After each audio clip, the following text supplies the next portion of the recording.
Hi, how's it going? It was such a good day here in San Diego. I decided to do my recording outside.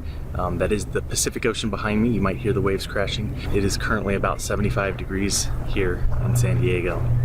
What do I feel are the most significant advantages and disadvantages for internet-based learning for students?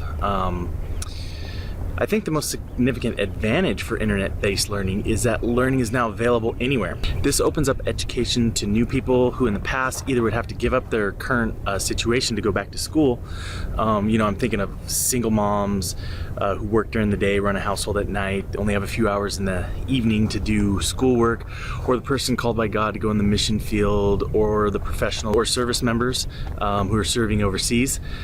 They all now have a chance to at least take online asynchronous courses.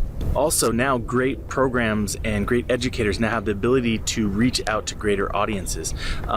Schools become better because they are not only competing with other schools in their area, now they're competing with schools around the world. The disadvantage, I think, is the personal connection. The connections between students is not achieved in an online environment as it is in a face-to-face environment. Lipinski, Harton, and Taffaroti states, participants' attitudes converge following face-to-face conversations, whereas attitudes diverge following online chats. This personal connection extends to the teacher-student relationships as well. Conrad and Donaldson point out in the face-to-face class, when you're teaching or leading a project, you can clearly detect how students are engaged, especially when the students are working on projects together. The energy, the sound levels are higher. The question is, how can this be created in an online environment? These things do not happen in an online environment just by chance.